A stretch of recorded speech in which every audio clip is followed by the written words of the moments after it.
China's political season has ended with the conclusion of the first season of the 40th National People's Congress. Chinese President Xi Jinping delivered a speech at the closing meeting yesterday morning at the Great Hall of the People in Beijing. Cgtn correspondent Huang Ye has the details. The Chinese president delivered a speech at the closing meeting for the first session of the 14th National People's Congress, China's top legislature.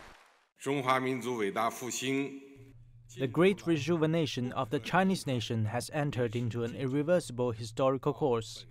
From now to the middle of this century, to build a great modern socialist country in all respects and to fully advance the great rejuvenation of the Chinese nation are the central tasks for the whole party and the whole Chinese people.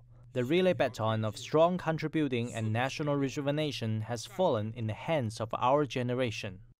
China has entered a period in which strategic development opportunities, challenges, and risks coexist, alongside international uncertainty and unpredictability.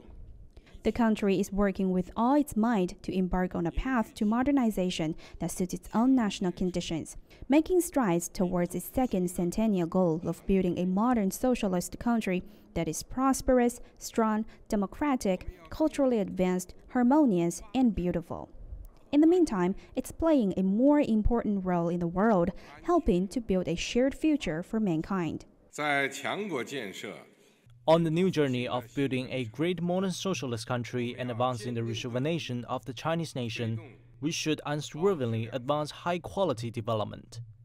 We will fully and faithfully apply the new development philosophy on all fronts and accelerate efforts to create a new pattern of development. We will fully implement the strategy for invigorating China through science and education, the workforce development strategy and the innovation-driven development strategy. We should work to achieve greater self-reliance and strength in science and technology, promote industrial transformation and upgrading, advance coordinated urban, rural, and regional development, and foster green and low-carbon economic and social development.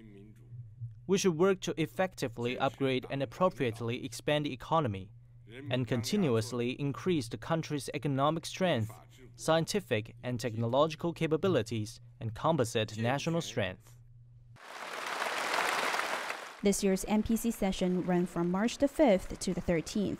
In the past week, the nearly 3,000 deputies elected Xi Jinping to be the president of the country and voted for Li Qiang to be nominated premier of the country. The deputies also voted to adopt amendment to China's legislation law. A plan to reform institutions under China's State Council was also approved, the most sweeping set of changes since 2018, with a focus on areas such as science and technology, financial supervision, and data management. The government work report set a series of goals for the country this year: 5% GDP growth, 3% inflation, 12 million new urban jobs, and 650 million tons of grain output. And the new leadership is expected to shoulder the responsibility of fulfilling all these tasks. This year's two sessions was of great significance not only because new leaders were elected and endorsed, but also because 2023 marks the start of the full implementation of the guiding principles of the 20th National Congress of the CPC. While the annual meetings have closed, the journey of the new leaders has just begun. They are carrying the expectations of the 1.4 billion people of the country who are looking forward to the rapid and steady economic gains and the confidence about the future. Huang Ye, Cgtn, from the Great Hall of the People in Beijing.